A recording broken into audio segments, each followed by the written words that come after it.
Bienvenidos. La verdad que les agradezco el interés porque yo sé que a estas alturas del año hay varios que están con muchas cosas por hacer, así que se agradece que se hagan el tiempo. Ya estamos en nuestra penúltima charla de actualidad internacional del año, ya nos queda solo una, la próxima. Así que feliz de tenerlos aquí y analizar lo que está ocurriendo en Venezuela. Yo sé que todos estamos más o menos informados de lo que ocurre en ese país sudamericano, y bueno, un país que está sufriendo muchísimo, ¿cierto? Desde el punto de vista político, social y sobre todo económico. Y bueno, sabemos que el domingo en Venezuela se celebraron elecciones legislativas, ¿cierto? Se tenía que renovar la Asamblea Nacional. Recuerden que en Venezuela hay un parlamento con una cámara, con una única cámara, que es la Asamblea Nacional, y eso es lo que estaba llamado a renovarse. Y sabemos, como era sumamente esperable, no era ninguna sorpresa, que digamos, ganó el chavismo y obtuvo cerca del 70% del apoyo. ¿Y por qué era bastante lógico que eso ocurriera? Porque no era sorpresivo, porque la oposición había llamado además a no participar, a abstenerse. Alguien se preguntará, bueno, ¿y por qué era eso? Fácil la respuesta: porque no estaban las garantías mínimas. Cuando hablamos de garantías mínimas estamos hablando de poca transparencia, no estaban, digamos, las condiciones mínimas democráticas como se deben dar en cualquier proceso eleccionario en un país con Estado de Derecho, y sabemos que en Venezuela eso ya no existe hace muchísimo tiempo. Entonces el chavismo obtuvo un 67.6% del apoyo, según todavía el conteo preliminar. No se han dado los resultados ya oficiales, pero digamos, según el gobierno, los números apuntan más o menos a un 70% del apoyo. Como les digo, nada sorpresivo, y con esto entonces el gobierno venezolano consigue controlar el último y el único bastión que tenía la oposición en Venezuela, porque sabemos que el oficialismo en Venezuela lo controlaba prácticamente todo. Me refiero al Poder Ejecutivo, al Poder Judicial, muchas de las gobernaciones, alcaldías, se los voy a mencionar eso inmediatamente, y realmente lo único que le faltaba era el poder legislativo, y con esta elección consigue eso. Por lo tanto, la dictadura de Maduro realmente se refuerza, se empodera aún más, y claro, desde el punto de vista del pueblo venezolano, o por lo menos para la oposición venezolana, esto es una muy mala noticia. Pero antes de irnos en lo concreto a los resultados, a qué significa esto desde el punto de vista político, me quiero detener un rato en algunos números que nos muestran cuál es la realidad venezolana actual. Lo primero, solamente recordar que Venezuela es un país grande, es un país que se acerca al 1.000.000 de kilómetros cuadrados. Estamos hablando de 916.445 kilómetros cuadrados, un país enorme en Sudamérica, pero es un país que mira al Caribe principalmente, y que tiene una población de más de 30 millones de habitantes. Estamos hablando de un país que vive una verdadera tragedia económica. Hay analistas que hoy día dicen que lo que ocurre en Venezuela es algo realmente muy excepcional para un país que no está en guerra. Realmente los números de Venezuela, la caída en su Producto Interior Bruto, la inflación, el éxodo, ¿cierto?, que sufre Venezuela, realmente son datos, son números que solo se dan en países que viven en guerra o países que sufren graves catástrofes naturales. Vemos, por ejemplo, ahí el crecimiento del Producto Interior Bruto, como cae. Probablemente este año va a caer un 25% la economía venezolana, y esto podría llegar incluso a un 30% dependiendo de la fuente. La inflación el año pasado fue de más de 9.500%. Después yo les voy a mostrar un poquito más, una información más detallada de la inflación. Las reservas internacionales lógicamente siguen disminuyendo. La producción petrolera, según también algunos expertos, ha disminuido en torno al 80%. Si el año 2013 este país llegaba a casi los 2,5 millones de barriles diarios, hoy día con suerte llega a 0,3. Y sin olvidar que Venezuela tiene las mayores reservas probadas de petróleo en el mundo. O sea, estamos hablando de un país que podría ser definitivamente el más rico de todo el continente, ¿cierto? Las Fuerzas Armadas también crecen en número de efectivos. Ahí podemos ver cómo el 2016, o sea, hace 4 años, ya estaba en 365.000 efectivos. No hay que olvidar que uno de los pilares más importantes para el gobierno chavista de Maduro son justamente las Fuerzas Armadas, que están alineadas totalmente con el madurismo. Probablemente sin ese pilar, hoy día Maduro no estaría en el poder, ¿cierto? Bueno, ahí tenemos el número de refugiados y migrantes que aumenta de una manera increíble. Según Naciones Unidas, hoy día habría por lo menos 5 millones de venezolanos fuera del territorio. De hecho, denme un segundito que voy a salir aquí. De hecho, estamos hablando de 2 y 3 millones de personas que salen de Venezuela entre el 2017 y 2019, a una media de 1 millón de personas al año. Entonces estamos hablando de un éxodo masivo que incluso es mayor a la reciente guerra de Siria. El 20% de los hogares venezolanos admiten que al menos uno de sus integrantes ha emigrado desde 2014. Yo creo que esa es quizás la mejor demostración, ¿cierto?, que en Venezuela no se vive una panacea. Esto lo estoy diciendo para los comunistas que todavía defienden el modelo venezolano. Y al final vemos dos rankings muy importantes. Espérenme un segundito, voy a... Ahí estamos. Y dos rankings. El índice de corrupción del año pasado, que muestra a Venezuela en el número 176, muy cercano al último, que es Somalia, que es el número 180. O sea, es definitivamente uno de los países más corruptos del mundo. Y en la clasificación de la libertad de prensa, que también es importante porque sabemos que en Venezuela no hay libertad de expresión, está en el número 147 de 180, donde Corea del Norte está en el peor lugar. Eso solo para irnos dando cuenta de cuál es la situación de este país. Otros datos que también nos pueden interesar. También les traje la bandera, lo encontré interesante, porque la bandera ha sufrido algunos cambios, o sufrió algunos cambios con Hugo Chávez. Hugo Chávez le agregó una estrella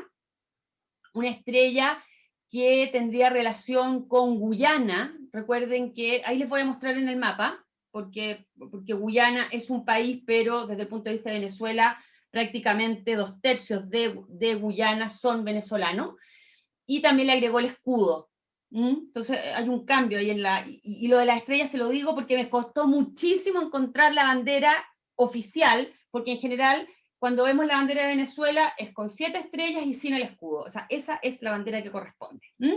Bueno, son principalmente católicos los venezolanos en un 96%, es la economía número 47 del mundo, es una economía más pequeña incluso que la chilena. Chile es, digamos, una economía más grande, y vuelvo a lo mismo, considerando que es un país, desde el punto de vista, digamos, de su superficie, más grande que Chile, son bastantes más millones, y es el país con las mayores reservas de petróleo en el mundo. O sea, aquí nos damos cuenta que es un país que ha estado pésimamente mal administrado y no han sabido explotar sus riquezas.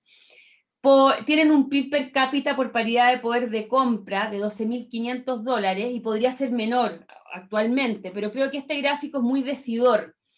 Este PIB per cápita es el PIB per cápita real en bolívares, y miren por favor cómo desde el 2013 se desploma en un 75%.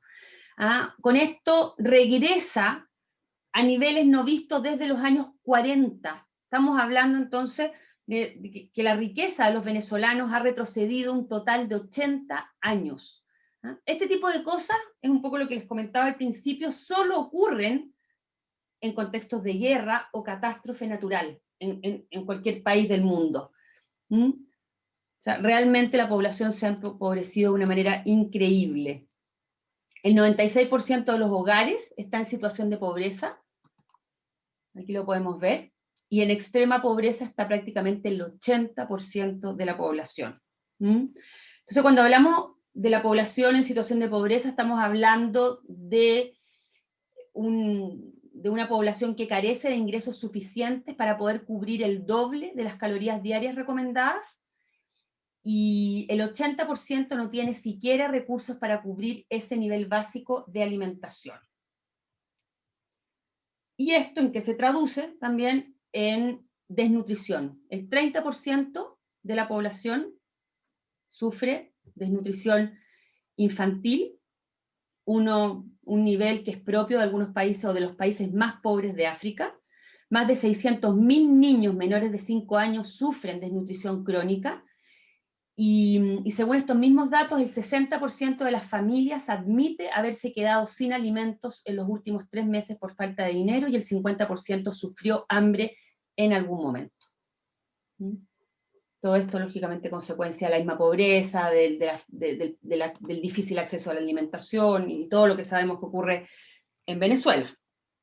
La inflación mensual está en 65.7%. Recuerden que los países, entre comillas, normales, yo sé que ese tipo de palabras no deberían usarse, pueden tener una inflación anual del 5%, ¿cierto? Estamos hablando de que hoy día Venezuela tiene una inflación, o por lo menos la inflación del mes de noviembre fue de 65.7%.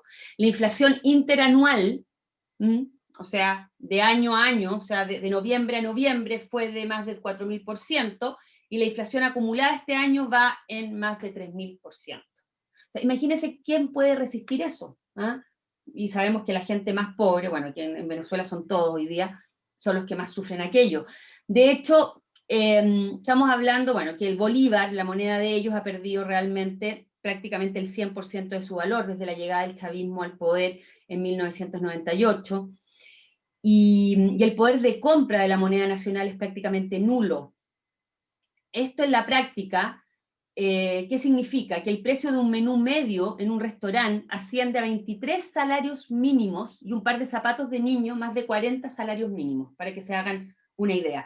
De hecho, hoy es más fácil medir la inflación en cosas concretas como una taza de café, que realmente en porcentajes, porque realmente eso es muy difícil. De hecho, se dice que hoy día la economía venezolana se ha dolarizado, aunque oficialmente no se haya hecho, porque es la única manera realmente de poder lidiar con esta inflación.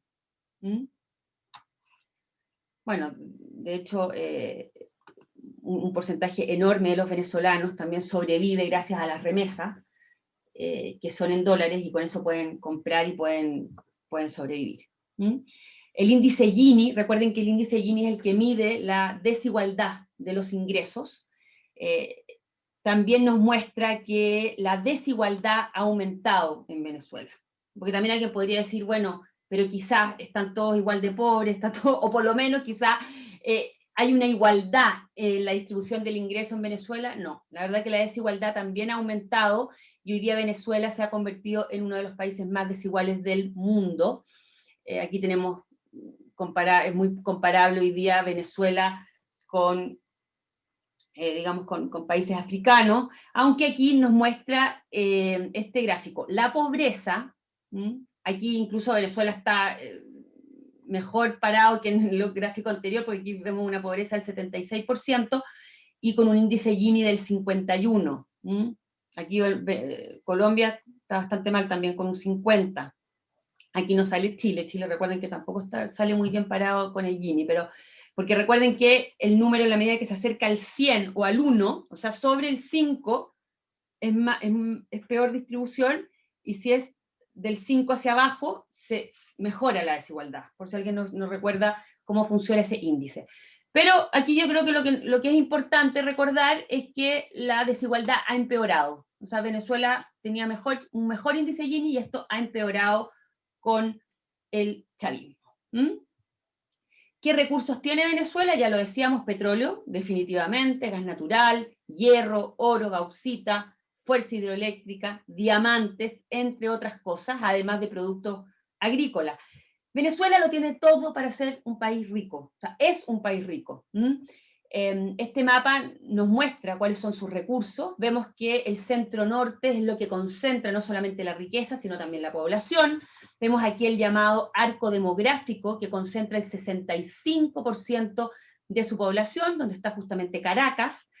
Vemos también los recursos como el carbón, que están en el norte, las mismas refinerías.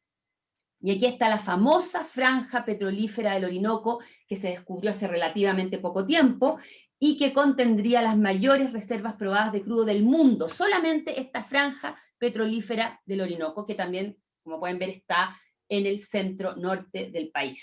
Aquí está lo que les comentaba hace un ratito, que es lo que llaman los venezolanos como Esequibo, que yo diría que más o menos representa 2/3 del país llamado Guyana, que está al este de Venezuela. Yo aquí hice una charla, una clase de todo ese tema, porque en Guyana además se descubrió este gran bolsón de petróleo, con lo cual Guyana se puede convertir en el país más rico per cápita del mundo. Pero Venezuela, bueno, considera que ese territorio es de ellos. Esto sería consecuencia de la descolonización británica de este territorio. No me voy a meter en eso ahora. Pero además es un territorio muy rico, no solamente por ese petróleo, también tiene oro. Y bueno, y Venezuela considera que es de Venezuela.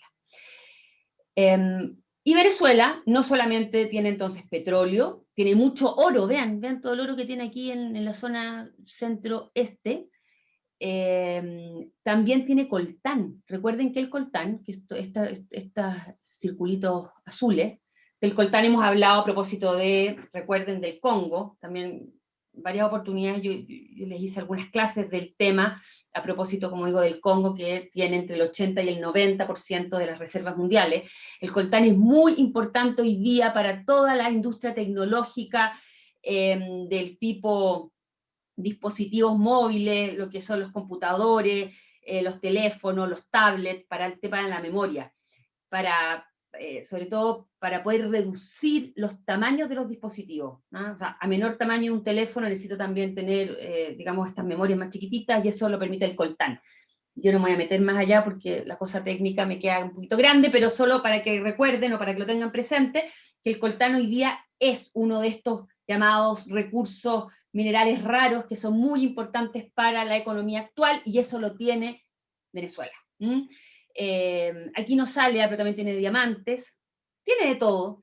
El sur, recuerden que es donde está la selva, por eso aquí no vemos nada tan, digamos, no vemos más que justamente selva, una selva muy impenetrable, al igual como ocurre en Colombia.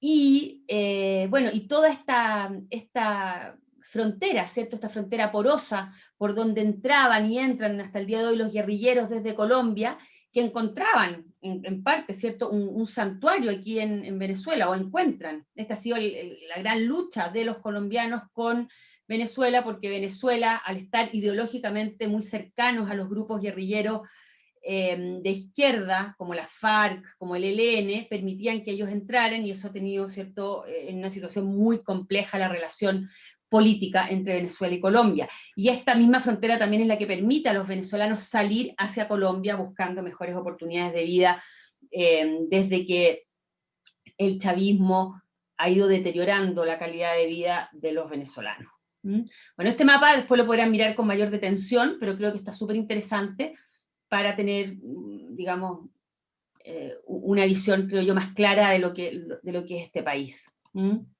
Pero creo que ya les ha quedado bastante claro, me imagino, lo rico que es.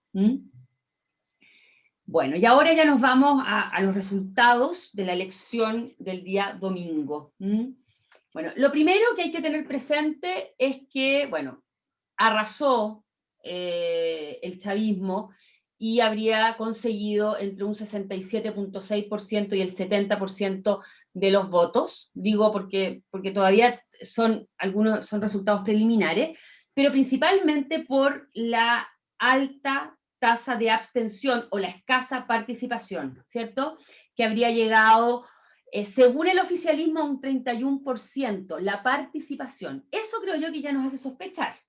O sea, la participación fue bajísima, ¿cierto? 31%, si la comparamos sobre todo con la participación de la elección parlamentaria del 2015, donde el 74,25% de la población fue a votar.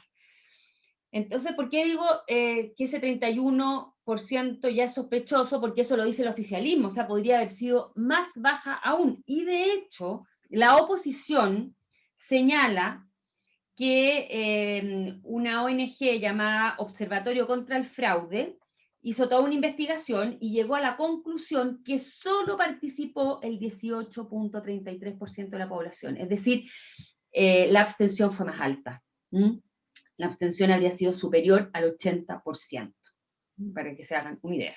Estamos hablando de un padrón electoral de 20 millones de electores. Bueno, ¿qué vemos aquí? Vemos entonces el triunfo del gran polo patriótico Simón Bolívar, que es la alianza que aglutina a los distintos partidos políticos chavistas.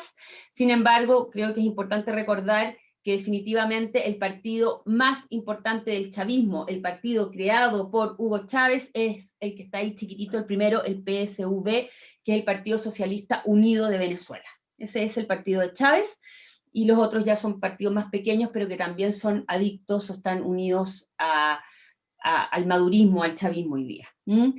Y, bueno, aquí está el Partido Comunista de Venezuela, pero estos dos, la Alianza Democrática y la Alianza Primero Venezuela, serían los partidos o las alianzas de la oposición, que sacaron entre los dos un poquito más del 20%, ¿cierto?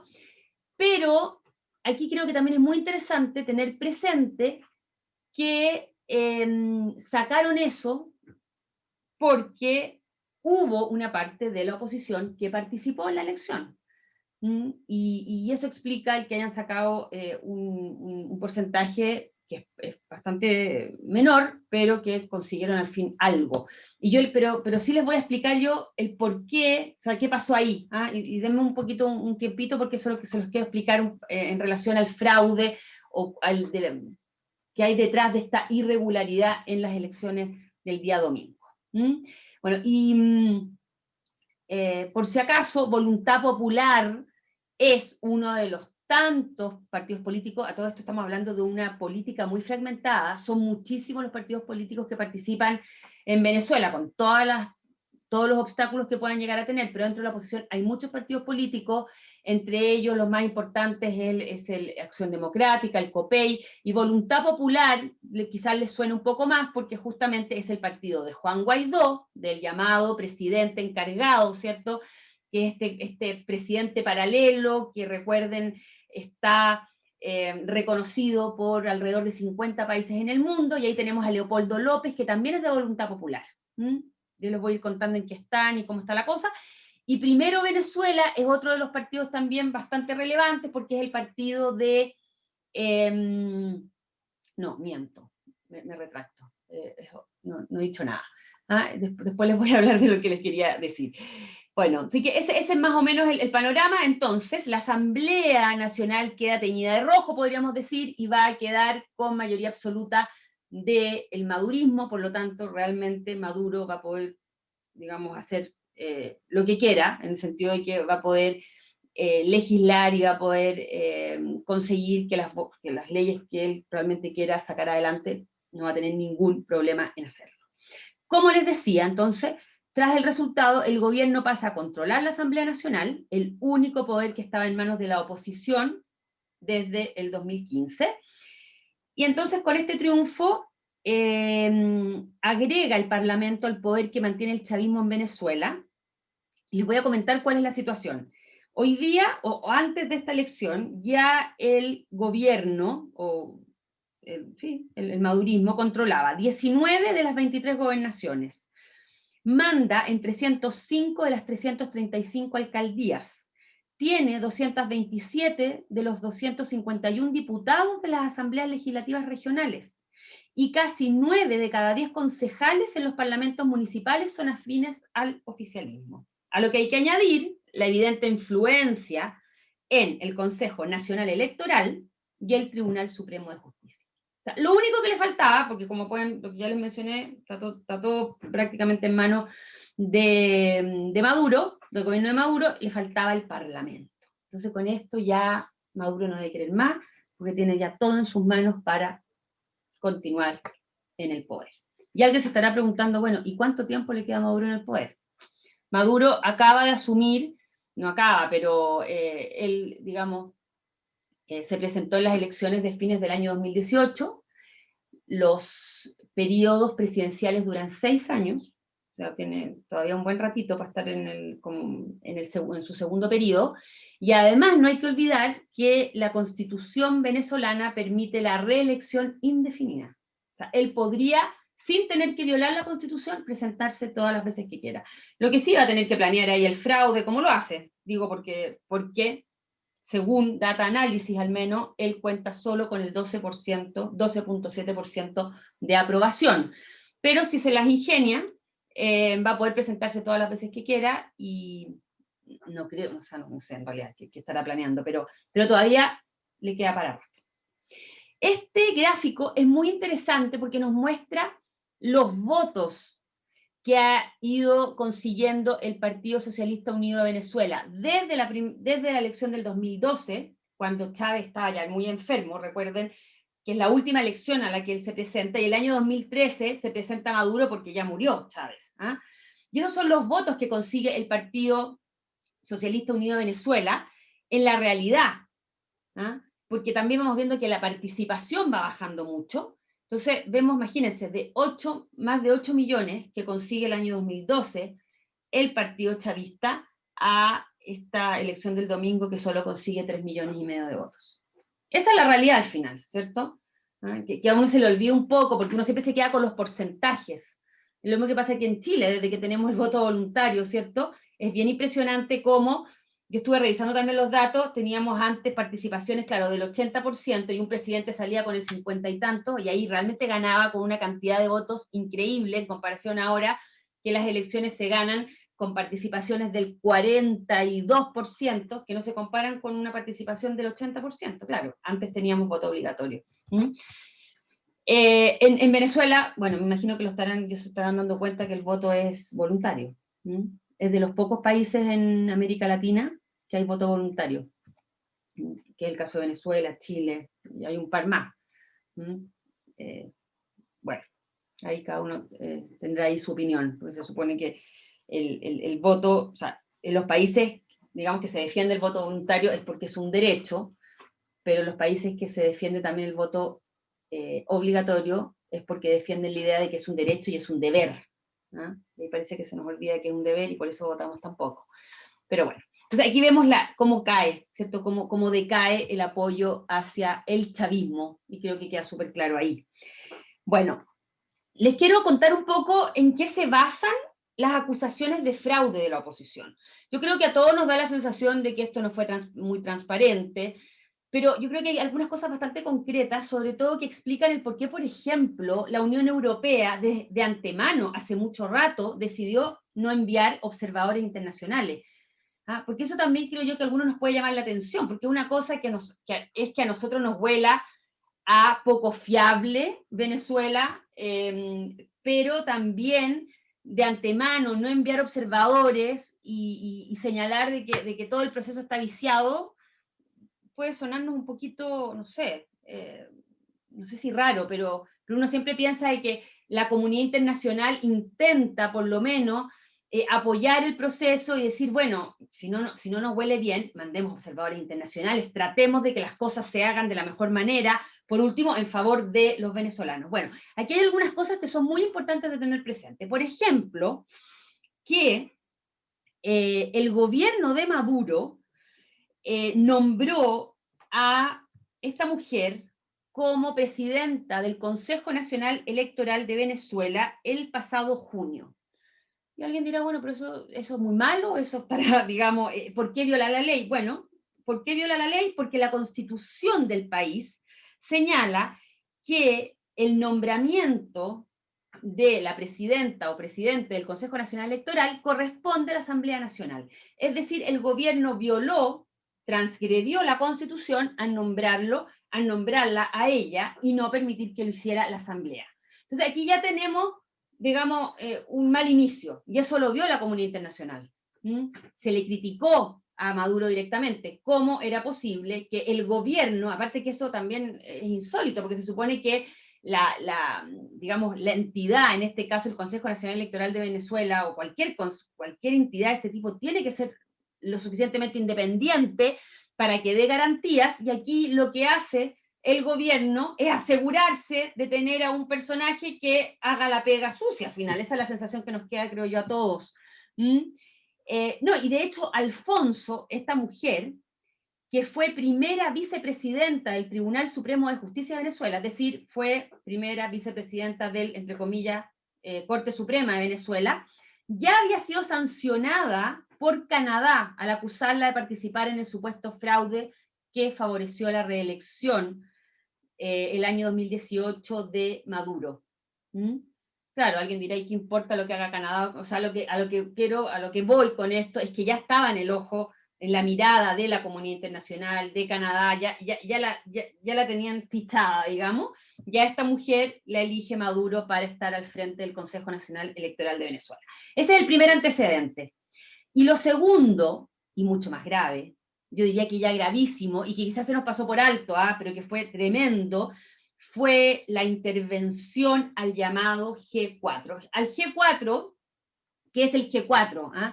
Son los principales o los partidos de oposición más grandes en Venezuela, que es Un Nuevo Tiempo, Voluntad Popular, recuerden, el partido de Leopoldo López, Juan Guaidó, Primero Justicia, el partido de Capriles. Capriles quizá todos tienen la sensación de que estaba como perdido, se nos había olvidado de Enrique Capriles, pero Enrique Capriles existe. Yo hoy día leí una larga entrevista que dio en la BBC Mundo, y ahí también reconoció, o más bien confesó, contó, que había estado un poquito fuera de las pistas porque ya había tenido una hija también, porque se había dado un respiro, porque se dio cuenta que la vida ya se estaba pasando y que si no, no iba a ser, no tengo idea de todo esto, si alguien quiere saber la copucha, si se casó, no se casó, no tengo idea, pero sí estaba muy contento como padre, pero ahora parece que se iba a poner las pilas y se iba a reactivar en la política. Entonces, Primero Justicia, el partido de Enrique Capriles, que fue la cabeza de la oposición durante un buen tiempo. Recuerden que fue candidato a la presidencia en 2 oportunidades. Y tenemos Acción Democrática, otro partido importante de la oposición. Bueno, estos partidos fueron intervenidos. ¿Qué significa intervenidos? Que, digamos, la justicia venezolana consideró que sus líderes habían cometido ciertas faltas. La justicia encontró los argumentos para sacarlos, que eran corruptos, que defendían el terrorismo, la violencia, miren, puras cosas insólitas. Y lo que hizo la justicia es colocar al frente de estos partidos a personas que eran del partido, pero que habían sido expulsados por el partido acusados de corrupción. O sea, claro, también en eso la justicia se preocupó de no traer a cualquier persona, sino que a antiguos militantes, que a todo esto, eso también es increíble, quiénes eran esos personajes. No les voy a dar nombres ni nada porque probablemente no los ubican y yo personalmente tampoco porque no seguimos de tan cerca la política venezolana. Pero estos personajes, la mayoría de estos personajes que fueron, digamos, colocados al frente de estos partidos por la justicia venezolana, habían estado involucrados en la llamada Operación Alacrán. ¿Qué fue esto? Quizás muchos recuerden que Juan Guaidó, cuando él, digamos, en enero de este año, él intenta un día llegar a la Asamblea Nacional, no lo dejaban entrar porque estaban votando al interior de la Asamblea, lo estaban, digamos, tratando de marginar y estaban tratando de elegir a un nuevo presidente de la Asamblea. ¿Y qué estaba ocurriendo? El oficialismo, junto con algunos diputados de oposición, estaban tratando de dejarlo afuera. Y esos diputados de oposición estaban siendo comprados por el gobierno para que no votaran por Juan Guaidó, para que lo dejaran afuera. Y esos diputados opositores son los que fueron tildados de corruptos y los sacaron. Y esos fueron los que después la justicia los colocó al frente de estos partidos. ¿Me siguieron o no? O sea, esa fue la operación Alacrán, o sea, es una cosa insólita. O sea, el gobierno, ¿qué hizo? Intervino entonces, para resumir, estos partidos, sacó a los líderes de los partidos y colocó a antiguos militantes que habían estado involucrados en esa situación, en ese acto de corrupción donde habían sido comprados por el gobierno, para que, digamos, fueran más, creo yo, más dóciles al régimen. ¿Ah? Y eso es muy importante para comprender por qué hay un porcentaje también de la oposición que participó el domingo en la elección.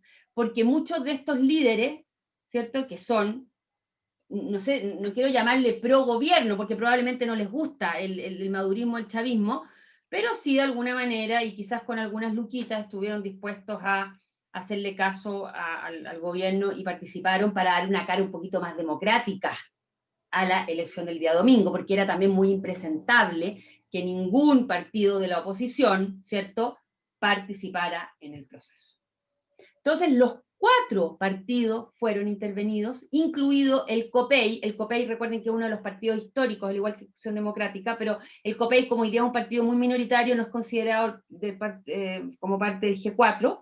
COPEI significa, por si acaso, Comité de Organización Política Electoral Independiente. Ese es el nombre del partido. Bueno, y retengan primero Justicia, porque después les voy a contar un detalle de eso, que es el partido de Enrique Capriles, pero que también fue intervenido. ¿Ah?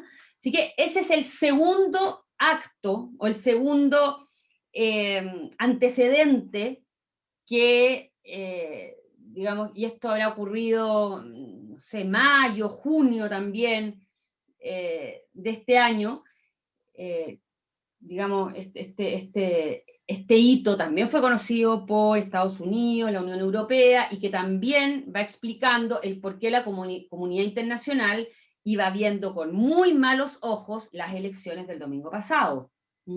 Porque hablaban de fraude y de irregularidades y todo lo que hemos visto con anticipación. ¿Se fijan? Bueno, y a esto habría que agregar también todas las acusaciones de un gobierno que utiliza recursos del Estado para hacer campaña por el chavismo. De hecho, se habló de traslado de electores con recursos públicos, que se mantuvo en proporción cercana al 40% de los centros observados. De hecho, se habla de que para que no se vieran tan vacíos los centros de votación, yo no sé si ustedes vieron algo en la televisión o en los diarios, fotos, era penoso, era para llorar, porque se veían los centros de votación sin nadie, y donde se veía gente era porque, bueno, el gobierno llevó a personas para que se hagan fila. Y era bien triste porque había muchos que decían que las colas del domingo eran muchísimo más largas en las bombas de benzina, como ocurre todos los días en Venezuela, que en los mismos centros de votación. Bueno, y el grado de intervencionismo es tremenda, porque yo no sé si escucharon a Diosdado Cabello. Diosdado Cabello, recuerden que es mano derecha de Maduro, este militar en retiro, que está todavía liderando la Asamblea Nacional Constituyente, asamblea que a todo esto se va a deshacer, se va a acabar ahora, se supone que ahora en diciembre, porque ahora ya no va a tener ningún sentido. Recuerden que la Asamblea Nacional Constituyente se formó para hacerle peso de manera paralela o para hacer el trabajo de la Asamblea Nacional. Y bueno, Diosdado Cabello, el 30 de noviembre, como se ve aquí en un tuit, dice: el que no vota no come. Para el que no vote no hay comida. El que no vote no come, se le aplica una cuarentena ahí sin comer. Esta es una como foto de un tuit, y la verdad que esto se ve muy movido porque es un video donde está ahí Diosdado Cabello hablando, y el video, quizás alguien lo escuchó, yo lo escuché, donde él dice, y parte muy bien, porque dice: yo confío en las mujeres que se levantan temprano, las mujeres trabajadoras, que van a salir de sus casas, van a sacar a sus familias, van a ir a votar, y empieza así con toda una cantinga, y después dice eso que es terrible: el que no vota no come, y yo no sé si logran captar qué significa eso. No hay que olvidar que un porcentaje muy grande de los venezolanos come gracias a estas ayudas directas a la población. Tienen unas especies de cartones donde esta gente va a ciertos como almacenes estatales y donde se marcan, digamos, y al principio, en la época incluso de Hugo Chávez, era como más neutral políticamente hablando, o sea, y la persona que no tenía recursos iba y se le daba esa comida. Hoy día está todo esto mucho más politizado, en el sentido de que realmente los adictos al régimen son los que acceden a esas comidas muy básicas, no es mucho. Entonces lo que quiso decir ahí Diosdado Cabello abiertamente, y eso fue impresionante, por eso esto yo diría que dio vuelta al mundo, es lo que quiso decir Diosdado Cabello es que si no votaba, y si no votaba por alguien de Maduro, no iba a comer. Entonces esto también fue muy explícito y muy cara de palo, como decimos, ¿cierto? Bueno. Entonces, no solamente estamos hablando de poca transparencia en el proceso mismo del día domingo, sino toda esta seguidilla de antecedentes que hicieron que muchos no confiaran en el proceso. De hecho, el mismo Enrique Capriles, uno de los, ¿cierto?, de los opositores más importantes, como digo, cuando hablo de opositores importantes, bueno, quizás todos los opositores son importantes, pero más relevantes a nivel mediático, al menos, como es Juan Guaidó, Leopoldo López, Enrique Capriles, incluso sabemos que trató de negociar para participar y ser parte del proceso, pero en la mitad se dio cuenta que era imposible porque no estaban dadas las garantías mínimas. No había ninguna posibilidad realmente de participar en un proceso que definitivamente no tenía nada de democrático. Pero antes de entrar que después les voy a contar un poquito qué pasa con Capriles, les quiero contar qué pasa con Guaidó, que realmente es el gran perdedor de todo esto. Juan Guaidó, ¿cierto?, partió muy bien, sabemos, en enero del 2019, hubo mucha esperanza con esta jugada, esto de haberse autonombrado, autonominado presidente encargado. Muchos creyeron que iba a poder hacer algunas cosas, sobre todo porque tuvo mucha acogida a nivel internacional. Fue impresionante, ¿cierto?, como Estados Unidos, la Unión Europea y tantos países lo fueron reconociendo, y hoy día, hasta hoy día al menos, 50 países o alrededor de 50 países lo reconocen como el presidente legítimo de Venezuela. Y muchos venezolanos creyeron en él, en el sentido de que pensaron que él podía hacer algo, o debilitar la figura de Maduro, o quizás mejorar un poco la calidad de vida de los venezolanos, pero lamentablemente vemos que no logró ninguna de las dos cosas.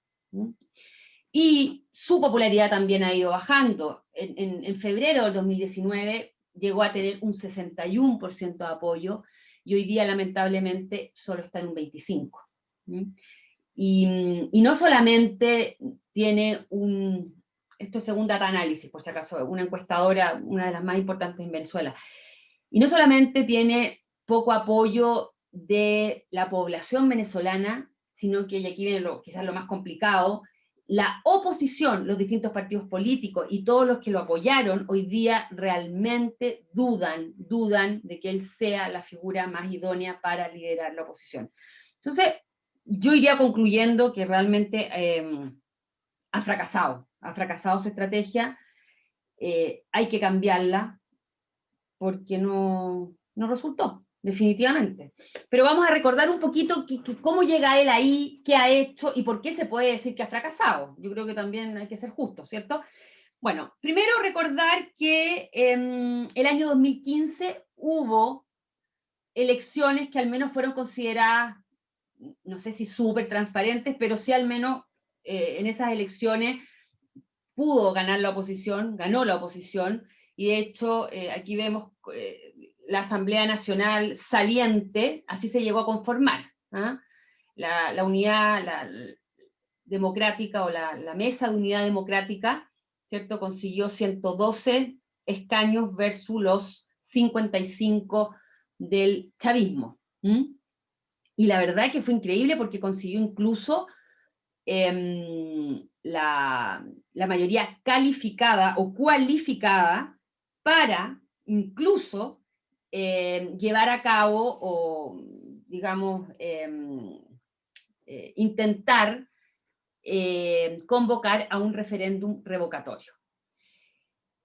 ¿Qué pasó? No sé si ustedes lo recuerdan. Lo que hizo el gobierno de Maduro fue acusar a la oposición que 3 de esos escaños o 3 de esos diputados habían sido elegidos de manera fraudulenta. Porque justamente 3 de esos diputados era el número que le permitía la mayoría cualificada para llevar a cabo un referéndum revocatorio en contra de Maduro. O sea, Maduro en el fondo, me imagino, se dio cuenta que, bueno, que había arrasado la oposición y que lo que tenía que hacer, al menos patalear para conseguir que no existiera esa mayoría cualificada para que no trataran de revocarlo, porque probablemente se daba cuenta de que esa posibilidad era real, ¿cierto? Entonces ahí se la jugó todo el gobierno, el Ejecutivo, por evitar que esa mayoría cualificada se concretara. Entonces vino toda la acusación de que había, imagínense increíble cómo consiguió Maduro, digamos, eh, debilitar de alguna manera a la oposición, señalando de que se había cometido un fraude. O sea, imagínense un fraude. La oposición, que no era gobierno, había cometido el fraude al conseguir 3 diputados extra, entre comillas, que le daban esa mayoría cualificada. Bueno, fue tanta la presión del gobierno que incluso la oposición llegó a, digamos, a marginar a esos 3 diputados con tal de que no insistiera el gobierno. Prefirió perder esa mayoría cualificada, pero así todo el Tribunal Supremo de Justicia decretó en desacato la Asamblea Nacional. De hecho, no sé si ustedes se acuerdan, el tribunal asumió la competencia legislativa incluso de la Asamblea Nacional, o sea, dejó a la Asamblea Nacional Constituyente, perdón, a la Asamblea Nacional sin ningún, digamos, fuera. De hecho, el 2017 el tribunal asume la competencia legislativa y luego incluso Maduro convoca una Asamblea Nacional Constituyente con el fin de redactar una nueva constitución. La verdad que todos sabíamos que no era para redactar una nueva constitución, sino que para asumir el poder legislativo suplantando a la Asamblea Nacional. Entonces, lo que hemos visto durante todos estos años es que la Asamblea Nacional Constituyente ha estado ahí para socavar a la Asamblea Nacional, ¿cierto? Bueno, ya sabemos, como les dije hace un ratito, que el gobierno anunció que la constituyente se va a disolver ahora en diciembre, porque ahora ya no tiene sentido tener una Asamblea Nacional Constituyente, porque la Asamblea Nacional ahora va a estar teñida de rojo en vez de azul, ¿cierto? Bueno, entonces, ¿por qué Guaidó llega a convertirse en presidente? ¿Cierto? Aquí también es interesante. Lo que hizo la oposición, en el fondo, cuando ganaron en la Asamblea Nacional, era turnarse la presidencia. Los distintos partidos políticos se turnaban la presidencia de la Asamblea Nacional. Y en el año 2019 le tocaba a un representante de Voluntad Popular, el partido de Leopoldo López, bueno, de Juan Guaidó, obviamente, y muchos de los líderes históricos del partido enfrentaban distintas acusaciones por instigar a la violencia, como el mismo López, que llevaba encarcelado desde el 2014. Entonces ahí el partido, ¿qué decide?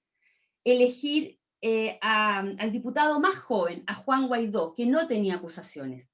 Y Juan Guaidó, entonces, en ese contexto, se autoproclama presidente encargado de Venezuela. Ahora, alguien se preguntará, porque quizás no lo recuerden, como esto ya fue hace un buen ratito, o sea, vamos a cumplir 2 años. Juan Guaidó, en el fondo, se basó en una interpretación constitucional que permite asumir el cargo al presidente de la Asamblea. Y aquí les comento. Básicamente lo que hizo fue utilizar el artículo 233 de la Constitución, que establece lo siguiente: si al momento de iniciar el periodo presidencial, es decir, el 10 de enero, no hay presidente electo, el presidente de la Asamblea Nacional se encarga de la presidencia de la República hasta tanto se celebren nuevas elecciones. ¿Y por qué podría haber utilizado este argumento o este artículo de la Constitución? Porque no hay que olvidar que las elecciones del 2018, las últimas elecciones que llevaron a Maduro a la presidencia o a la reelección, fueron consideradas ilegítimas, fueron consideradas también fraudulentas, no solamente por Venezuela o por una parte de Venezuela, sino por toda la comunidad internacional. Entonces, en este contexto, se supone que Juan Guaidó y la oposición consideraban que no había presidente, porque no había un presidente legítimo, y es por eso que él se autoproclama presidente encargado utilizando el artículo 233 de su Constitución. Ahora, alguien se preguntará, bueno, ¿y eso tenía algún asidero? Bueno, aquí hay de todo. Hay obviamente constitucionalistas venezolanos que consideran que estuvo bien utilizar ese artículo y otros que consideran que no. Y bueno, hay de todo, pero eso fue lo que utilizó Guaidó y bueno, muchos lo apoyaron, otros no, y de eso se colgó. Ahora la gran pregunta que muchos se hacen es qué va a pasar ahora, el 5 de enero, porque el 5 de enero se acaba esta Asamblea Nacional y entra la nueva, la chavista, y ahí sí que se le acaba toda la legitimidad a Juan Guaidó. Porque realmente ¿de dónde se va a agarrar? ¿Ah? Juan Guaidó dice que él ocupa un concepto de continuidad administrativa. ¿Ah? Porque como igual la que acaba de ganar, no es legítima por el fraude, a él debieran apoyarlo por esta llamada continuidad administrativa, pero si él todo el tiempo está hablando de que es ilegal o ilegítimo el presidente, la nueva asamblea, la verdad que él también tiene poco argumento para hablar de que sí, él es legítimo. Entonces, pero perdón, pero dime, él no se ha presentado, ¿no? Con su partido. Ha estado, no, forma parte de las listas. Entonces él ya no está en la Asamblea Nacional, ¿no? totalmente, pues. No se presentó, no se presentó porque consideró que no se daban Claro. las condiciones. Lógico. Entonces, si él no está en la Asamblea Nacional, ya no puede. Bueno, es que es todo, la verdad, un cúmulo De desaciertos, por decirlo poco. desastre. Pero él ya no tiene ni un sitio en la Asamblea Nacional. El que se haya autoproclamado es que no tiene No, ningún sentido en nada. ahora. Por eso es muy difícil, porque lo que lo salvaba, aunque, como te digo, aunque algunos, digamos, apoyaran o no este argumento legal, que puede, como digo, cada uno podría interpretarlo como quiera, pero por lo menos tenía la legitimidad del voto real del año 2015, ¿cierto? Nadie dudaba que efectivamente la oposición había ganado el año 2015. Pero ahora esto se acaba, y sobre todo que él usa tanto el argumento de la legitimidad o no legitimidad, de dónde ¿cierto? Se afirma Juan Guaidó para seguir siendo el presidente encargado. Eso yo creo que es lo más complicado que él tiene que enfrentar de aquí en adelante. Y pienso que quizás sería mucho más honesto, definitivamente, bajarse de ese carro y liderar de otra manera, o sea, con otro argumento, y no seguir hablando de presidente encargado de qué, como dices tú, porque ya esa asamblea se tiene que ir para la casa el 5 de enero. De hecho, no sé si habrás seguido, Pilar, porque quizás tú como española seguí un poco lo que opina la Unión Europea. La Unión Europea, sabemos, ¿cierto?, que rechazó las elecciones, definitivamente, al igual que Estados Unidos, por fraudulentas, irregulares, etcétera. Pero también es súper complicada la situación, me imagino yo, poniéndonos en el lugar de la Unión Europea, y la Unión Europea tiró el muertito para adelante y dijo que iban a ver, y el 5 de enero se iban a pronunciar respecto en el fondo, de Juan Guaidó. Pero es bien complicado también para ellos, porque quitarle también el piso 100% es tremendo. Yo creo que es más fácil, pienso, ahora lo estoy como pensando, que definitivamente Juan Guaidó se baje de este cetro, digamos, y quizás más fácil para la comunidad internacional es apoyarlo como líder de la oposición, si es que la oposición lo apoya, que apoyarlo en un cargo, en un título que no existe y que no tiene ninguna validez. Pienso. Ahora Leopoldo López, que está en Madrid, parece que se quiere organizar algo desde fuera y tal, pero no lo sé. Sí, No sí, sé muy bien. está como un nombre, se me fue en este minuto y no lo tengo aquí anotado, por eso no, tiene como un título también, como de líder exterior, una cosa así como, pero también, como dicen muchos analistas, también está, o sea, aquí todos estos líderes quieren tener el máximo liderazgo, entonces por mucho que sean partner, podríamos decir, también quieren brillar con luz propia, y probablemente a medida que venga el desgaste, también vamos a ver probablemente después las críticas de, por ejemplo, una parte de la oposición que está en Venezuela diciendo que Leopoldo López ya no puede ser un gran líder si está afuera, siempre viene después esa parte, ¿cierto? Siempre lo hemos visto en otros casos, donde siempre el que está afuera tiene menos derecho a opinar y menos derecho a liderar en comparación al que está dentro, que es el que está sufriendo y el que está realmente donde las papas queman. Entonces yo creo que podría venir ahora una situación complicada al interior, o sea, ya hay una situación, lo vamos a ver ahora, pero podría también complicarse, creo yo, la relación Leopoldo López-Guaidó, que se supone que era bastante buena, con Leopoldo López desde allá, porque está en una situación ahora muy cómoda, aunque también si lo vemos desde el punto de vista más humanitario, uno dice, bueno, también Leopoldo López, pucha que lo ha pasado tan mal, cuántos años estuvo en la cárcel, se merecía también un poquito de tranquilidad con su familia, bueno, pero difícil, súper difícil, sí. No, yo creo que Juan Guaidó tiene que cambiar la estrategia, definitivamente. Bueno, pero ahora les quiero contar un poco, porque cuando hablamos de estrategia fallida, ¿a qué me refiero también? Porque, ¿qué es lo concreto de esta estrategia fallida? ¿Ah? Bueno, yo creo que lo primero que hay que tener presente es que Juan Guaidó se dio cuenta que lo primero que necesitaba, cuando él asume en enero del 2019, era el reconocimiento internacional, ¿cierto? Y él basó su estrategia en aislar al régimen. Y lo primero que intentó hacer fue impulsar una operación internacional de envío de ayuda humanitaria para Venezuela, que en un comienzo se vio bastante bien, y muchos pensamos, uy, parece que le está resultando. No sé si se acuerdan, él, incluso desde Colombia, con apoyo de Naciones Unidas, de Estados Unidos, trató de enviar insumos básicos, ¿ah? Porque sabemos que además una de las necesidades de Venezuela, ¿cierto? Y de hecho aquí también encontré esta foto, ahí de Guaidó, está incluso nuestro presidente Sebastián Piñera, el presidente colombiano Iván Duque, el secretario general de la OEA, aquí también está el presidente de Paraguay, que no se ve, Mario Abdo Benítez, todos apoyando a Juan Guaidó en pro de conseguir que esta ayuda humanitaria llegara a Venezuela. Sin embargo, Maduro rechazó la operación, bloqueó los principales puntos de acceso al país e impidió la entrega de suministros, alegando que era una maniobra política y que Venezuela no se encontraba en situación de necesidad, imagínense. Bueno, la operación fue un fracaso y el primer fracaso importante de Guaidó. Una pena, ¿no? Pero digo, no tanto por Guaidó, sino por los venezolanos. Así que el segundo intento, el segundo fracaso, la Operación Libertad, no sé si se acuerdan, esto fue en abril del 2019. Guaidó lanzó la Operación Libertad, este amago de sublevación cívico-militar.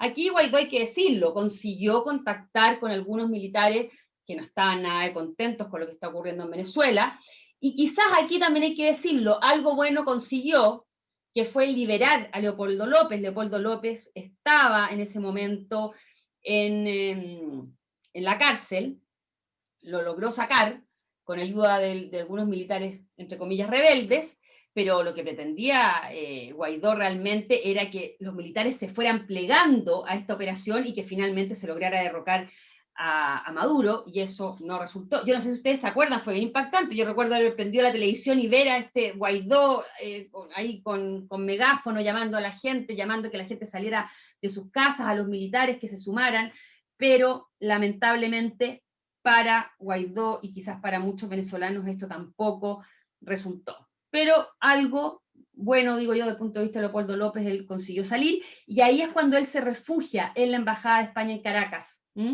Y bueno, y sabemos que después él huyó, ahora hace poquito, en octubre de este año, consiguió salir de la embajada y llegar finalmente a España y reunirse con su familia. Quizás lo único, digamos, entre toda esta seguidilla de fracasos que consiguió Guaidó en positivo, fue la revalidación de su cargo en enero del 2020, cuando logró revalidar como presidente de la Asamblea Nacional, terminando así con la rotación acordada por la oposición, porque podría haber sido que otro se presentara como presidente y que él hubiese quedado como uno más. Ya, pero la Asamblea Nacional ya no decidía nada, ¿no? No, nada. Nada. Entonces eso es que, claro, si te encuentras con una pared a todas horas, que tiene el poder de todo tipo, es que ¿cómo va a tener éxito? Pobre. Sí, Digo no, yo.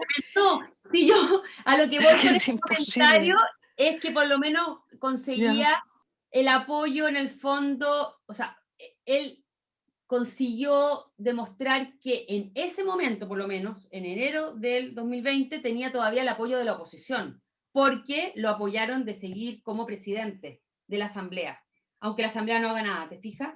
Porque si no lo hubiesen apoyado ahí, habría quedado clarísimo que la oposición no lo apoyaba. Y ahí quedó en evidencia la operación Alacrán y todo lo que les comenté hace un ratito.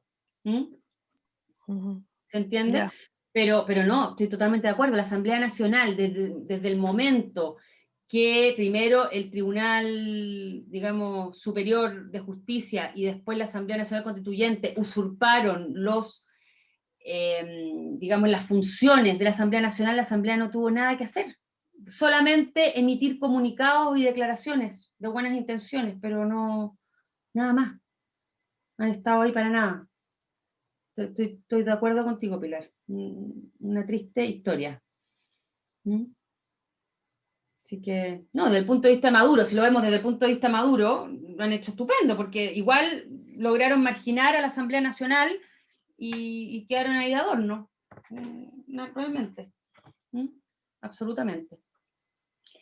Bueno, y otro de los fracasos importantes que yo que me imagino que también habrán visto en la prensa, no sé cuán informados ahí hayan estado, pero fue la llamada Operación Gedeón, que ocurrió este año en mayo, que fue un verdadero fiasco.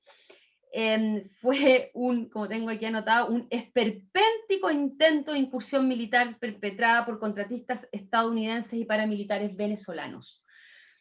Esto fue pagado, carísimo. No me pregunten de dónde salieron las lucas, porque en realidad no tengo el dato de dónde salió el financiamiento, pero fue un desastre, porque parece que desde el punto de vista logístico, estratégico, fue muy, muy mal planeado. La inteligencia venezolana los captó desde el principio, así que esto, digamos, salió muy mal, porque se saldó con varios muertos además, y desde aquí la posición de Guaidó se va, digamos, se va convirtiendo en cada vez más frágil. Y que este fue otro... Pero ¿esto fue coordinado por él? Sí, sí. O sea, al Ah, principio no estaba tan claro, pero él se supone que estuvo, sí, estuvo detrás. ¿Mm? No sé cuán involucrado, porque capaz que él haya estado y él no se involucró lo suficiente. O sea, aquí voy con mi comentario, que quizá a él no se le puede calificar como de que haya sido un mal, o sea, que lo haya hecho él personalmente mal, porque quizás no se involucró, se fija, lo suficiente como para decir que él lo gestionó, digamos. Yo no sé eso. Pero sí, él es parte, ¿m?, de todo esto, absolutamente. ¿Ah? Y no, y fue un desastre total y absoluto. Así que ese fue su último intento. Entonces, claro, ya con tanto fracaso, la oposición se fue dividiendo, su figura se fue debilitando, y así llegamos a diciembre con una posición muy, muy fragmentada, y con un Enrique Capriles, por ejemplo, que en esta entrevista que les comenté que hoy día leí de la BBC, considera que realmente se tienen que rearmar de nuevo, empezar de cero, y que a Guaidó ya pasó su momento, que realmente él no tiene por dónde y no puede seguir al frente de la oposición. De hecho, aquí tengo una frase que sale aquí en la BBC que dice: no tengo nada personal contra Guaidó, pero eso se acabó, está acabado, fundido, cerrado, listo. Así lo resume. Enrique Capriles, que como les decía, fue la cabeza visible de la oposición durante bastante tiempo, que lo habíamos dejado de ver, como les dije, porque él se había dedicado un poquito más a su vida personal, pero que este año fue tomando cierta relevancia, a propósito, y les voy a contar un poco, porque esto es bien interesante, esto se dio a conocer hace relativamente poco. Yo no sé si ustedes recuerdan, pero en septiembre de este año el gobierno liberó a más de 100 presos políticos, que sucedió con bombos y platillos, y yo creo que todos nos impresionamos bastante viendo un Maduro que liberaba, como les digo, a esta cantidad de gente. lógicamente con el objetivo probablemente de lavar su imagen internacional de cara a las elecciones de diciembre. Con el tiempo, o muy poco tiempo después, se reveló que Capriles había negociado la liberación con Maduro. ¿Ah? Se le tildó de traidor y todo lo que ustedes se imaginan. Pero claro, esto tenía una explicación, porque Capriles estaba negociando con Maduro garantías para él participar en las elecciones de diciembre. O sea, Capriles quería, ¿cierto?, condiciones, garantías de elecciones más o menos democráticas para él poder participar. De hecho, él decía que si Naciones Unidas, perdón, si la Unión Europea llevaba observadores, él iba a participar. Y de hecho, hoy día podríamos decir que Enrique Capriles está representando la oposición moderada a Maduro. ¿Por qué? Porque él habla de que hay que negociar, hay que conversar, y que la única forma de acabar con el gobierno de Maduro, o por lo menos la única forma de volver a la democracia a través de una transición política, es negociando y conversando. Que está claro que a través de la fuerza no va a resultar, que intentar que la comunidad internacional o que fuerzas externas arreglen el problema tampoco va a resultar. O sea que hay que ser realistas y que hay que conversar. No queda otra, y por lo tanto hay que intentar que las próximas elecciones sean realmente o lo mejor posible, me refiero a lo más democráticas posibles. Y esa es la apuesta en Enrique Capriles. Y él realmente estuvo muy cerca de participar, hasta que se dio cuenta de que eso era imposible. Tanto, y bien impresionante, por eso les decía que se recordaran del nombre Justicia Primero. Justicia Primero, Primero Justicia, se me fue el nombre del partido de Capriles. Porque el partido de Capriles también fue intervenido, pero ¿cómo sería las ganas de Maduro de que Capriles participara en las elecciones? Porque realmente, como les decía, o sea, para Maduro también era importante mostrar una cara más democrática al mundo, que lo desintervino. ¿Ah? Suena como raro, pero como que se dijo, reculó. ¿Ah? No lo vamos a intervenir para que Capriles esté tranquilo y así pueda participar. No, pero Enrique Capriles ahí dijo no, y su mismo partido, también de hecho Enrique Capriles no solamente hoy día está, digamos, no sé si decir peleado, pero no está muy en sintonía con el resto de la oposición, sino que tiene problemas internos con los otros militantes de su propio partido, que estuvieron mucho más negativos a participar que el mismo Enrique Capriles. Entonces yo siento que está bastante aislado, así que vamos a ver qué capacidad tiene de poder volver a retomar no solamente los lazos con la oposición y con su mismo partido. Está en una situación, creo yo, complicada, bastante complicada. Bueno, él, según el director de Data Analysis, que hoy día también, o ayer, leí una entrevista larga, está súper interesante a todo esto, esta entrevista se las voy a mandar. Él dice que Enrique Capriles contaría con el apoyo más o menos del 17% de los venezolanos, pero que sería un apoyo que va increciendo.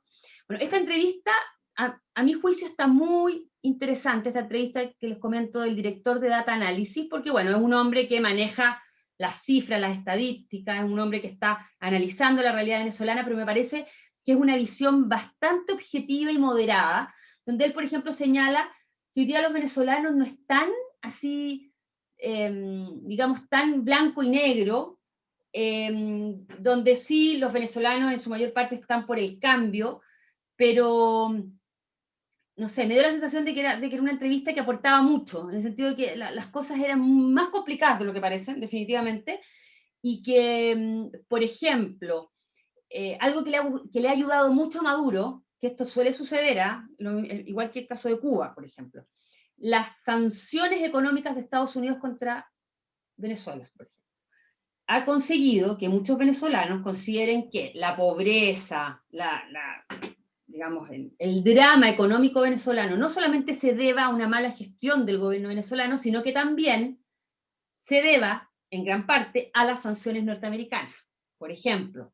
¿Se fijan? Entonces a eso Maduro lo ha capitalizado muy bien. Ya, pero tampoco son tantos, porque en realidad han votado poquísimos, incluso de los suyos. Sí, sí. Si solo tiene 3 millones, o sea, hay mucha gente que eso tampoco se lo cree. No, Pienso. totalmente, no, totalmente, Mm. pero eso también, pero por ejemplo, este director de Data Analysis, que se me fue el nombre en este minuto, pero él dice, por ejemplo, también que esa gente que no votó, que es un 70, un 80%, no significa que sean todos anti-Maduro, significa, Ya. es un voto de castigo para Maduro y para la clase política. ¿Ah? Oh, ya. Esto también es interesante, que obviamente muchos de ellos no quieren nada con Maduro, pero tampoco quieren nada con la oposición, que no se consigue poner de acuerdo y que da la sensación de que no es capaz de hacer algo en pro de la población. Miren, quizás es porque yo tampoco quiero en el fondo, ni defender ni acusar, pero yo creo que también la oposición está bastante amarrada de pies y de manos, pero por eso digo que es interesante, porque no es un análisis de decir ese 70 o ese 80% no va a votar porque odia a Maduro y culpa todo, de todo a Maduro. Probablemente es así, yo siento que es bastante así, honestamente, pero no, él dice que, él ve en su análisis que la población venezolana ve las cosas mucho más complicadas, y siente que está muy abandonada por el gobierno y por la oposición, que por ejemplo la oposición, como digo, no se pone de acuerdo y que no es capaz de salir digamos, de su lucha interna y todo eso, por ejemplo. No sé, esa entrevista se las voy a también mandar en los apuntes por si la quieren leer, pero yo de todo lo que he leído creo que es una de las cosas más interesantes. El otro se repite mucho en los análisis, y además es una encuestadora venezolana, es un venezolano que puede llegar a ver, creo yo, la realidad de una manera mucho más cercana a lo que lo ven los analistas internacionales, ¿cierto? Pero, pero sí, la mayor parte quiere un cambio, eso también nos dice mucho, y como les decía, lo de las sanciones, claro, no es que todo el mundo crea que toda la culpa es de Estados Unidos para nada, pero que sí Maduro ha capitalizado muy bien eso. O sea, al final, a lo que voy, a Maduro le ha convenido para el discurso político las sanciones de Estados Unidos. ¿Mm? Eso. ¿Ah? Bueno, vamos a ver entonces cómo le va a Guaidó, entonces, perdón, a Capriles, entonces él estaría por más conversación, por solución política. Vamos a ver cómo se organiza, cómo consigue, ¿cierto?, tender puentes con el resto de los partidos políticos de oposición y ver un poquito, bueno, ¿y en qué está Guaidó? Con esto voy terminando. No olvidar que él quiere intentar mantener su liderazgo, él habla de esta continuidad administrativa. ¿En qué, digamos, basa su apuesta? Porque quizá alguien se esté preguntando en qué está. No sé si han seguido las noticias en estos días. Lo que está ocurriendo hoy día en Venezuela es que se está llevando a cabo una consulta popular desde el día lunes y esto terminaría el 12 de diciembre. Es una consulta popular digital que va a terminar el 12 de diciembre de manera presencial. Y esto se está llevando a cabo, bueno, en 78 países y en los 335 municipios de Venezuela. Con esta consulta, Guaidó pretende legitimarse.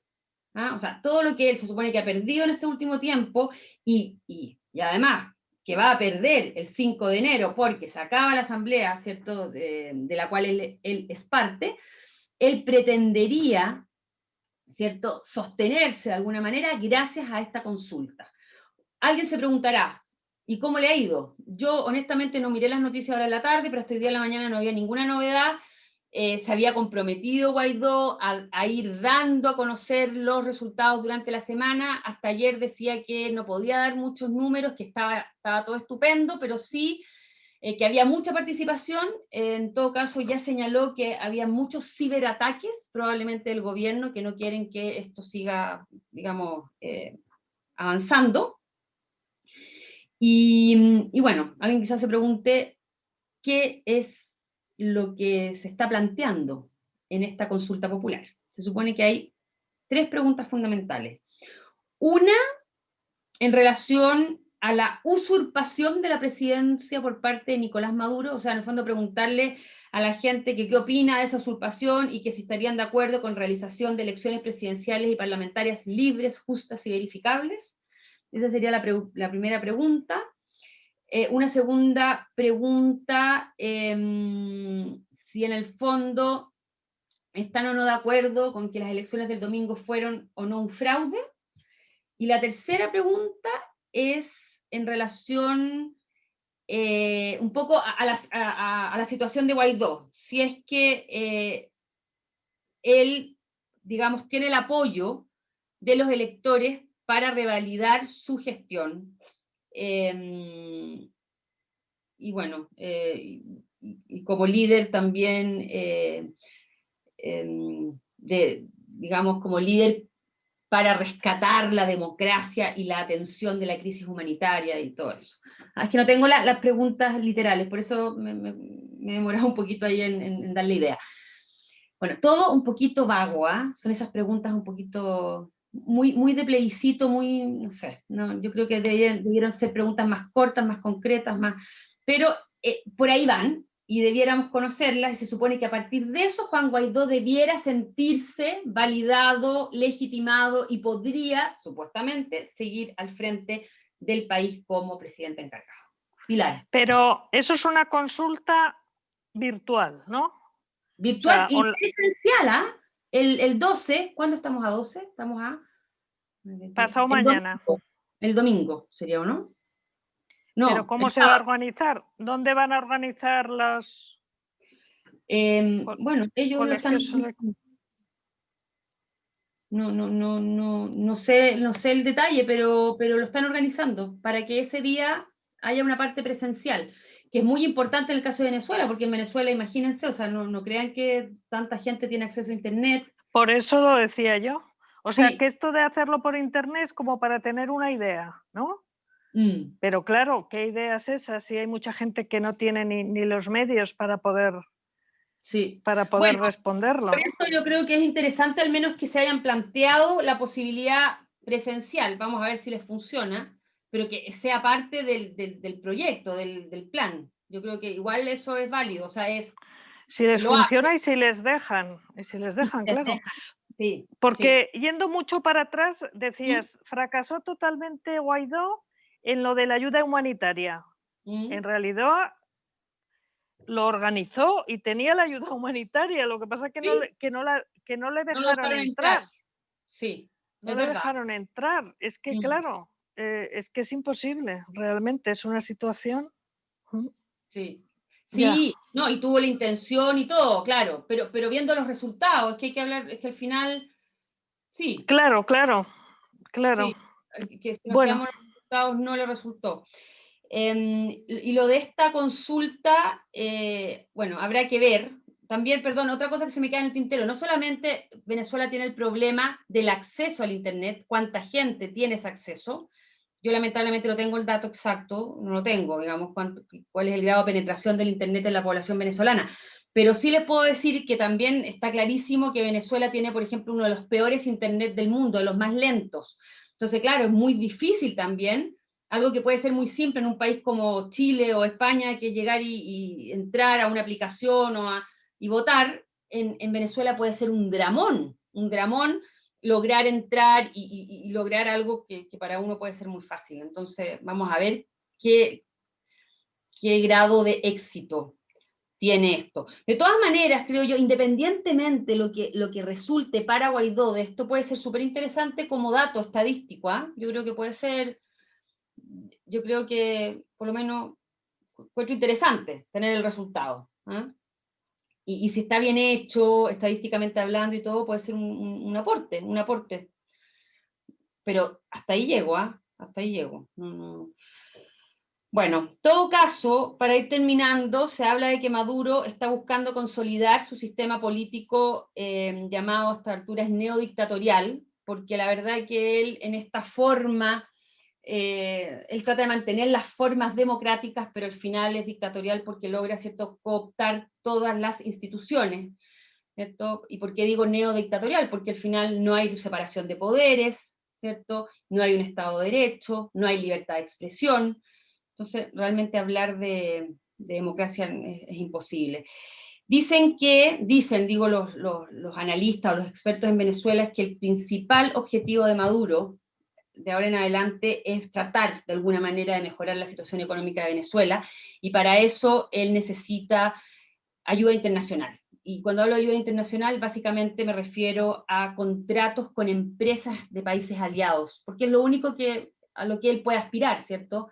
No puede aspirar ni ayuda de un Fondo Monetario Internacional, Banco, nada de eso, ¿cierto?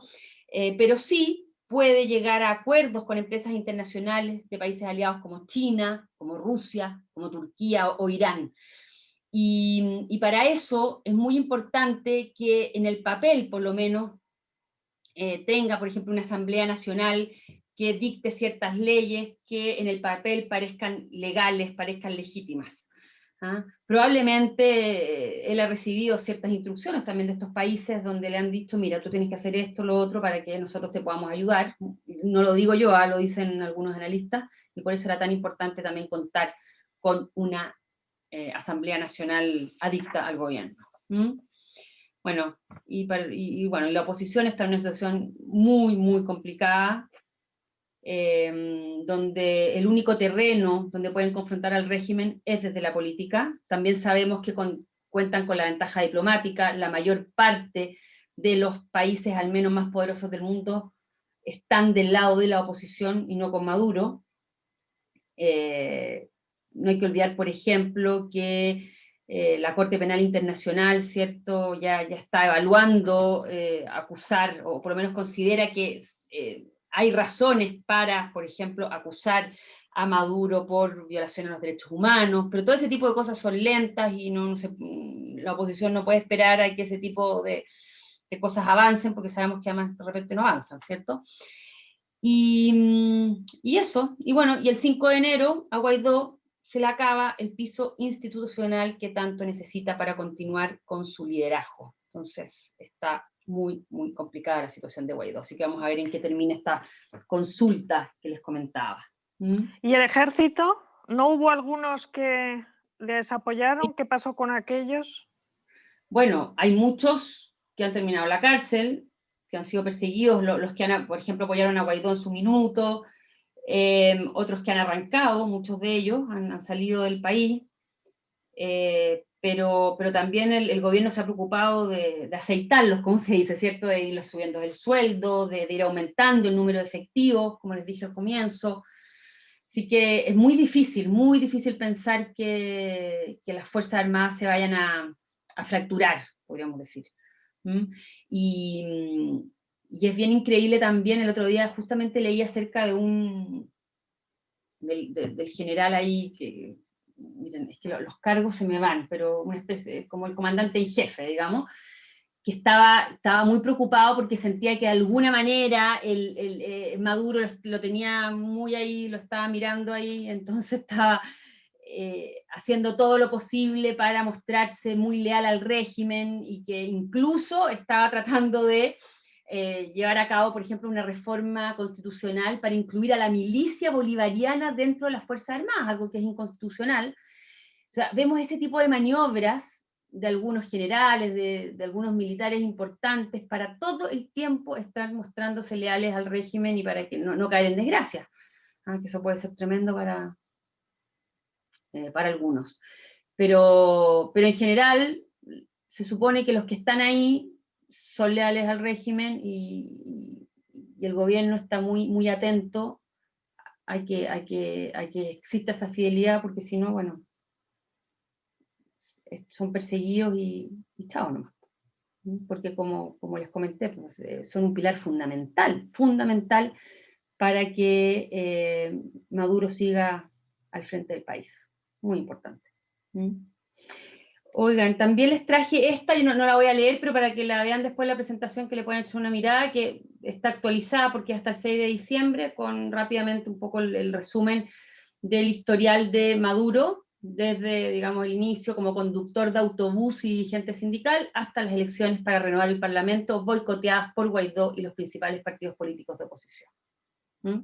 Y eso también para incluir en la presentación. Dudas, preguntas, comentarios, aquí estoy, feliz. Difícil la situación de Venezuela en todo caso. Bueno, como se viene hace mucho rato, impresionante en todo caso, que ya son 22 años. Terrible. Yo lo encuentro terrible. Maduro ha sido más astuto que cualquiera de toda la oposición, pues. Esa es la conclusión que podemos sacar, ¿ah? Ha sido mucho más astuto, se les ha adelantado todo y les ha pillado todas las cosas. Mm. Entonces, yo creo que un Estado un poquito